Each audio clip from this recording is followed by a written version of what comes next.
প্রচুর জুলুম, মানে দুর্বল পাইলেই জুলুম করতে চাচ্ছি আমরা। যদি দেখি ও আমার চেয়ে একটু দুর্বল, আমি জুলুম না করলে পেটের ভাত হজম হচ্ছে না। জুলুম করাটাকে আমরা ক্রেডিট মনে করি যে আমি জিতে গেলাম।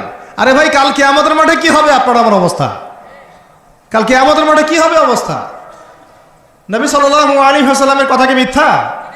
তিনি বলছেন কিয়ামতের মাঠে বহু মানুষ উঠবে উহুদ পাহাড়ের সমান নেকি নিয়ে। একেবারে উহুদ পাহাড় দেখছেন আপনারা কেউ? অনলাইনে দেখে নেন, বিশাল পাহাড়। জানাজার নামাজে শরীক হইলে 1 কেরাত নেকি হয়। 1 কেরাত মানে 1 উহুদ পাহাড় সমান। আর মাটি দিয়ে আসলে আরেক কেরাত নেকি হয়, মানে আরেকটা উহুদ পাহাড়ের সমান। উহুদ পাহাড়ের সমান আরো উঁচু উঁচু নামাজের নেকি, জাকাতের নেকি, হজের নেকি, ওমরার নেকি নিয়ে উঠবে বহু মানুষ। আমরাই হয়তো বা তারা, আল্লাহ পাক আমাদেরকে মাফ করুন। আমি ওঠার পরে বহু মানুষ সামনে দাঁড়ায় থাকবে। কাউকে গালি দিছে, কাউকে অন্যায়ভাবে মারছে, কাউকে রিমান্ডে নিয়ে একেবারে পেদানি দিছে, নির্দোষ ছিল। কারো নামে মিথ্যা মামলা দিছে, কারো নামে অপবাদ ছড়াইছে। বেচারা ভালো ছিল, সৎ ছিল, অপবাদ ছড়াই দিছে। কারো নামে ধরেন যে কারো গীবত করছে, কারো টাকা নিয়ে টাকা দেয় নাই, হ্যাঁ, কারো জমি আত্মসাৎ করে খাইছে, ভূমিদস্যু ছিল। মানে মানুষের সাথে জড়িত পাপ ছিল। কি ছিল? অন্যের সাথে জড়িত, মানে অন্যের হক নষ্ট করছে আর কি, অন্যের। এখন আল্লাহ পাক বলবেন যে তোমার এই ঋণ এখন শোধ করো। ওই দিন তো ঋণ শোধ করার কোনো বুদ্ধি আছে? বুদ্ধি নেই। এখন কি পদ্ধতি? ফেরেশতাদেরকে বলা হবে এই ব্যক্তির আমলনামায় যে নেকিগুলো আছে, ওই নামাজের নেকি, রোজার নেকি, হজের নেকি, জাকাতের নেকি, এইগুলা দিয়ে ওদের আমলনামা ভর্তি করো, যারা পাওনাদার দ্বারায় আছে। ভর্তি করতে করতে করতে করতে এক সময় দেখা যাবে এই ব্যক্তির আমলনামা ফাঁকা হয়ে যাবে। তখন কি হবে? ফেরেশতাদেরকে বলা হবে ওই যে যারা ভুক্তভোগী, ওদের আমলনামা থেকে গোনাহ নিয়ে এই ব্যক্তির আমলনামায় ঢালো, নাউজুবিল্লাহ। এরপরে ওই ব্যক্তিগুলো দেখা যাবে জান্নাতে চলে গেছে, মাজলুম ছিল পৃথিবীতে, ওই দিন সফল হয়ে গেছে, জান্নাতে চলে গেছে। এবারটা দুনিয়া জালেম ছিল, এই জাহান্নামে চলে গেছে, নাউজুবিল্লাহ। আল্লাহ পাক আমাদেরকে এরকম মানুষের হক নষ্ট করা থেকে হেফাজত করে নেন। ভাই, মানুষের হক নষ্ট করতে যায় না। নিজে আমল তো এমনিই কম, ভাঙাচোরা ইমান, মুনাফিকের মতো বসবাস করতেছি। এখন তো আমরা মুনাফিকের মতো বসবাস করতেছি এই দুনিয়াতে। এখন যারা আমার মনে হয় মন থেকে ইমানের দাবি করতে পারে শক্তভাবে যে হ্যাঁ আমরা ইমানদার, এরা হচ্ছে গাজ্জার ওই মুজাহিদ ভাইরা। বুঝেন না এই কথা? তারা মনে হয় দাবি করতে পারে যে হ্যাঁ আমরা ইমানদার। আমরা তো নেফাকের উপরে আছি, এখন আমরা তো স্বীকৃতি দিতে পারতেছি না, এখন সত্যকে স্বীকৃতিও দিতে পারি নাই। বরং আমরা মানচিত্র থেকে ফিলিস্তিনের মানচিত্র উঠাই দিলাম, দিয়ে যারা জালেম ওদেরটা প্রতিষ্ঠা করলাম। ওইটাও পাঠ্যপুস্তকে আসছে। আপনারা তো শুধু একটাই শুনে বসে আছেন, একটাই শুনে আছেন না আপনারা? শরীফ শরীফা তো আছেই, এইটাও একটা ইস্যু ছিল। আল্লাহ পাক আমাদেরকে চোখ খুলুন, আল্লাহ পাক আমাদের চোখ খোলার তৌফিক দান করেন। আর ভাই, বাইরের চোখ তো সবারই খোলা, ভিতরের চোখটা খোলার তৌফিক দান করেন। আমি অনেক ভিতরে চলে আসছি, বুঝাইতে চাচ্ছিলাম যে এই বিশ্বে এখন আল্লাহ পাককে সার্বভৌম ক্ষমতার অধিকারী মানা হচ্ছে না। এটা হচ্ছে বৈশ্বিক শিরক। রাজনৈতিক ক্ষেত্রে আমরা আল্লাহর সার্বভৌমত্ব মানছি না, অর্থনৈতিক ক্ষেত্রে আমরা আল্লাহর দেয়া বিধান মানছি না, শিক্ষা ক্ষেত্রে আমরা আল্লাহ পাকের দেয়া শিক্ষানীতি মানছি না, সংস্কৃতির মধ্যে আমরা আল্লাহর সংস্কৃতি মানছি না, ব্যক্তি জীবনে, ইবাদতের জীবনে, পারিবারিক জীবনে, সামাজিক জীবনে আমরা আল্লাহ পাকের সার্বভৌমত্বকে বাদ দিয়ে মানুষের সার্বভৌমত্ব প্রতিষ্ঠা করেছি। আর আমরা তেলাওয়াত করতেছি তাবারাকাল্লাযী বিয়াদিহিল মুলক, আবার পড়তেছি কুলিল্লাহুম্মা মালিকাল মুলক, হে বলুন হে রাজত্বের অধিকারী, তুতিল মুলকা মান তাশা ওয়া তানজিউল মুলকা মিম্মান তাশা। আয়াতটা জানেন না আপনারা? সূরা আলে ইমরানে আছে। তো আমাদের কথা আর বাস্তবতার মধ্যে অনেক ফারাক। আল্লাহ পাক আমাদেরকে কোরআন গভীরভাবে অনুধাবন করার তৌফিক দান করেন। খালি তেলাওয়াত করলেই হবে না ভাই, এর অর্থটা জানতে হবে। অর্থ না জানলে পরে তেলাওয়াত করলে নেকি হবে না, এটা বলি নাই। আমি বলেছি শুধু তেলাওয়াত করলেই পুরো হক আদায় হয় না, শুধু তেলাওয়াত করলেই পুরো হক আদায় হয় না, 100 বার হয় না। আবার বলতেছি, শোনেন ভালো করে, তেলাওয়াত করলে প্রত্যেক হরফে 10 নেকি হয়, কিন্তু শুধু তেলাওয়াত করলেই কোরআনের সম্পূর্ণ হক আদায় কোশ্চিনকালেও হয় না। এই যে অর্থগুলো না জানলে আপনি কিভাবে বাস্তবায়ন করবেন, বুঝবেন কিভাবে, কি বলেছেন আল্লাহ পাক কোরআনে, এই যে একটা আয়াত নিয়ে এতগুলো কথা বললাম, আপনারা এখন চোখ খুললো যে সারা বিশ্বে আল্লাহর সার্বভৌমত্ব সভরেন্টি নাই। এখন আমরা মানুষ একটা প্রতিষ্ঠা করেছি কিছু কিছু জায়গায়, ইল্লা মাশাআল্লাহ, কিছু কিছু জায়গায় আমরা মেনে নিয়েছি যে আল্লাহ পাকই সার্বভৌমত্ব ক্ষমতার অধিকারী। এখন তো এটা মানুষের হাতে উঠাই দিয়েছেন। আল্লাহ পাক আমাদেরকে পাঠাইছেন দুনিয়াতে তার খলিফা হিসেবে। কি হিসেবে? তো আল্লাহর খলিফার কাজ কি? শয়তানের দাসত্ব করবে না আল্লাহর? বলেন, আল্লাহর খলিফার বৈশিষ্ট্য কি, ফাংশন কি? সে কি শয়তানের দাসত্ব করবে না আল্লাহর? সে কি আল্লাহর বিধান মানবে না শয়তানের? সে কি আল্লাহর সার্বভৌমত্ব মানবে না শয়তানের? তাহলে আমরা আল্লাহ পাকের কয়টা বিধান বাস্তবায়ন করতে পারছি? একজন আমাকে খুব কড়া ভাষায় বলছিলেন একদিন যে আপনি প্রথম ব্যক্তি মনে হয় বলেছেন ঢাকা হচ্ছে দ্য সিটি অফ আখিরুজ্জামান। আপনি চোখে দেখেন না ঢাকা শহরে এত এত মসজিদ আছে? বললাম যে এইটা আপনার চেয়ে আগে আমি দেখছি ঢাকা শহরে এতগুলো মসজিদ আছে। আমার কাছে হিসেব করা আছে কয়টা মসজিদ ঢাকায় আছে। তাহলে আপনি বললেন যে এটা সিটি অফ আখিরুজ্জামান। বললাম ঢাকা শহরে এতগুলো যে মসজিদ আছে কত বছর থেকে আছে? বলছে 50, 60, 70 বছর থেকে।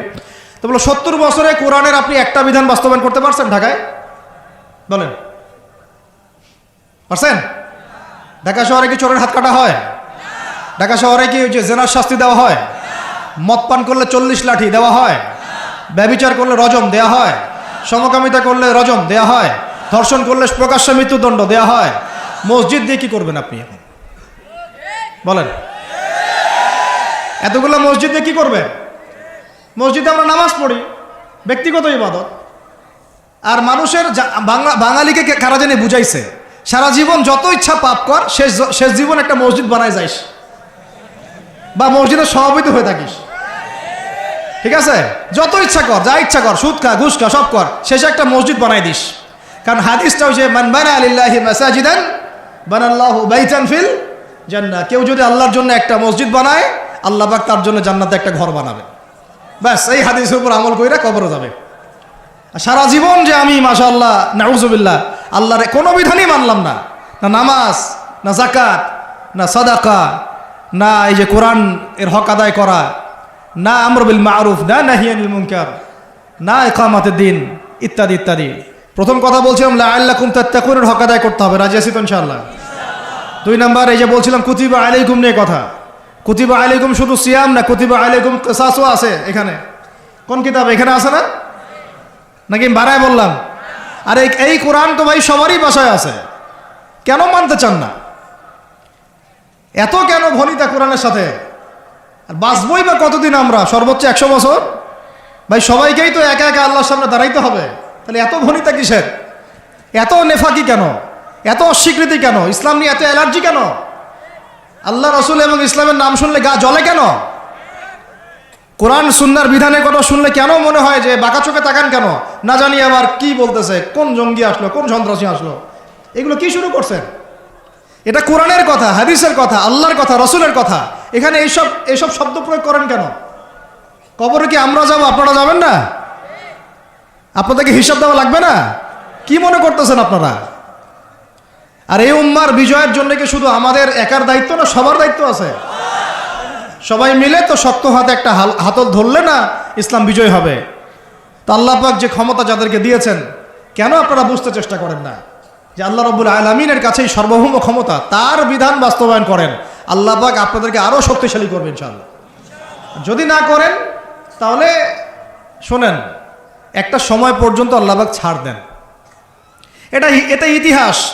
নমরুদ একটা লম্বা সময় ছাড় পাইছে, ফিরআউন আরো লম্বা একটা সময় ছাড় পাইছে, আজ জাতি সামুদ, আসহাবুল আইকা, মাদিয়ান, লুত, কত যে কম চলে গেছে হিসাব নাই। ইতিহাসটা খালি পড়বেন কোরআনের, কত যে কম পৃথিবী থেকে চলে গেছে এরই হিসাব নাই। আল্লাহ পাক জানাইছেন অল্প কিছু, বাকি কিছু জানানো নাই আল্লাহ পাক আমাদেরকে। আল্লাহ পাক জানানি নাই অনেক কিছু আমাদেরকে, যেগুলো আমাদের দরকার সেগুলো জানাইছে কিছু কিছু। তো কেউ কি টিকতে পারছিল?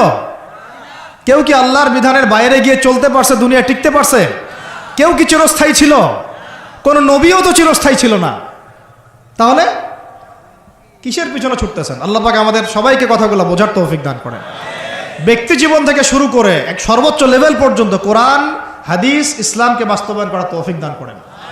আল্লাহ পাক যাদের মধ্যে এই সততা আছে এই মানুষগুলোকে আল্লাহ পাক আমাদের ঊর্ধ্বতন কর্তৃপক্ষ বানায় দেন, আমিন। বা যারা আছেন তাদেরকে আল্লাহ পাক হেদায়েত দান করেন। রমাজানের এই শিক্ষাটার সামনেও এরকম দুই একটা শব্দ আছে, কুতিবা আলাইকুমুল কিসাস। আর একটা তো বললে তো মাথাই খারাপ হয়ে যাবে, বলবো? ওই যেখানে দেখছেন কুতিবা আলাইকুমুস সিয়াম, কুতিবা আলাইকুমুল কিসাস, এই ডানে বামেই খুঁজবেন, 3টা পৃষ্ঠার মধ্যেই পাবেন। লেখা আছে কুতিবা আলাইকুমুল কিতাল, কুতিবা আলাইকুমুল এটা আবার কি? কুতিবা আলাইকুমুল কিতাল, তোমাদের উপর যুদ্ধকে ফরজ করা হয়েছে। কি ফরজ করা হয়েছে? একা একা আপনি করবেন না, একা একা করবেন না। ইসলামিক রাষ্ট্র করবে, ইসলামের রাষ্ট্রের আমির করবে, তার নেতৃত্বে জনগণ করে, একা একা বিচ্ছিন্নভাবে করে না। কুতিবা আলাইকুমুল কিতাল, এইটা যখন মুসলমানরা ছেড়ে দিয়েছে ওই সময় থেকে এই মাইর খাওয়ার যুগ শুরু হয়েছে। অটোম্যান এম্পায়ারটা সর্বশেষ ওই ফাইট করছিল ওই পশ্চিমাদের সাথে, পরাজিত হয়ে যায় তারা প্রথম বিশ্বযুদ্ধে 1914 থেকে 17-18-র মধ্যে। এরপরে ওই যে ব্রিটেন দখল করে জেরুজালেম, বেলফোর্ট ডিক্লারেশন হয়, তারপরে ইহুদিদেরকে ওই জায়গাটা ছেড়ে দেয়। এরপর থেকে যে 100 বছর হলো, আমাদের খিলাফা পতনের 100 বছর হয়ে গেছে। কত বছর? এটা একটা আশারও কথা। আশার কথা কেন? প্রত্যেক 100 বছর পর পর আল্লাহ পাক পরিবর্তন নিয়ে আসেন, এটা ইতিহাস ঘাটলে পাবেন। 100 বছর পর পর আল্লাহ রাব্বুল আলামিন বড় বড় পরিবর্তন পৃথিবীতে নিয়ে আসেন। তো যেহেতু খিলাফা পতনের 100 বছর হয়ে গেছে, আশা করা যায় সামনে কিছু ভালো কিছুই হবে ইনশাআল্লাহ। ওই অটোম্যানদেরকে 1917 সালে 14 থেকে 17-র মধ্যে পরাজিত করে বাইতুল মুকাদ্দাস, যেখানে দেখতেছেন অক্টোবর থেকে এই পর্যন্ত মনে হয় 40,000 ছাড়াই গেছে, প্রাণহানি ছাড়া যায় নাই। বেশিরভাগই নারী আর শিশু, বেশিরভাগই কি? নবী সাল্লাল্লাহু আলাইহি ওয়াসাল্লাম তার জীবদ্দশায় মনে হয় 97টা থেকে 98টা যুদ্ধ করেছেন। কয়টা? এটা তো জানেন না। আমরা শুধু জানি নবী সাল্লাল্লাহু আলাইহি ওয়াসাল্লাম মিষ্টি পছন্দ করতেন, মিসওয়াক করতেন, তারপরে ডান কাঁধে শুইতেন, হ্যাঁ, সাদা জামা পছন্দ করতেন, দাড়ি রাখতেন, এগুলো আমরা জানি মাশাআল্লাহ। ওনার সিরাত পড়েন, ওনার জীবনীটা পড়ে দেখেন। 97 থেকে 98টাতে তিনি নিজে লিড দিয়েছেন, তিনি হয় লিড দিয়েছেন, না হলে অন্য কোনো সাহাবীকে পাঠিয়েছেন, মানে গাজওয়া অথবা সারিয়া। এখন এই 100টার মতো যুদ্ধে আপনি দেখবেন না কোনো নারীকে হত্যা করা হয়েছে বা কোনো শিশুকে হত্যা করা হয়েছে, আপনি খুঁজে পাবেন না। একটা ইতিহাস দেখাতে পারবেন না যে মুসলমানদের হাতে কোনো শিশুকে হত্যা করা হয়েছে বা কোনো নারীকে হত্যা করা হয়েছে, আঘাত করা হয়েছে। শুধু আলী রাদিয়াল্লাহু আনহু একদিন এক নারীকে ধরেছিলেন, কারণ নবী সাল্লাল্লাহু আলাইহি ওয়াসাল্লাম বলেছিলেন যে অমুক জায়গায় এক মেয়েকে পাবা, ওই মেয়ের কাছে একটা চিঠি আছে, ও গুপ্তচর বৃত্তি করেছে, ওই চিঠি সে মক্কায় পৌঁছে দিতে চাচ্ছে, ওকে রাস্তায় ধরবা, ওর কাছ থেকে চিঠি আদায় করবা। কথা বুঝতে পারছেন? উনি গেলেন, দেখলেন হ্যাঁ ঠিক ওই জায়গায় এক মেয়ে আছে, এই চিঠি বের করো। আর নাই, আমার কাছে কোনো চিঠি নাই। তিনি বলছেন যদি চিঠি বের না করো তাহলে কিন্তু প্রয়োজনে একদম সব সার্চ করে চিঠি বের করবো কিন্তু। তো পরে ভয়ে সে চিঠি দিয়ে দিছে। এই একটাই ঘটনা পাওয়া যাচ্ছে যে মেয়েদের সাথে যুদ্ধক্ষেত্রে আচরণ। আর এই পুরো 100টা বা 98টা সারিয়ার গাজওয়ায় নবী সাল্লাল্লাহু আলাইহি ওয়াসাল্লাম সাহাবীদের হাতে একটা শিশুও মানে নিহত হয় নাই, একটা মহিলাও নিহত হয় নাই। যদি কোনো দলিল পান আমাকে জানায়েন, যদি আমার জ্ঞানে কমতি থাকে। আপনারা যদি দলিল পান আমাকে জানায়েন, আমার জানা নাই। আর আপনি দেখতেছেন অক্টোবর থেকে এই যে এটা কি মাস, মার্চ, এই যে 5, 6, 7 মাসের মধ্যে আপনি দেখতেছেন যে 40-42 হাজার মুসলমানকে মারা হচ্ছে, তার মধ্যে বেশিরভাগই নারী আর শিশু। নারী আর শিশু, এগুলো দেখলে তো ঘুম হয় না আমাদের, কিচ্ছু করার নাই, তামাশা দেখতেছি সবাই বসে বসে। আর যাদের করার ছিল এরা বসে খ্যাপসা খায়। কি খায়?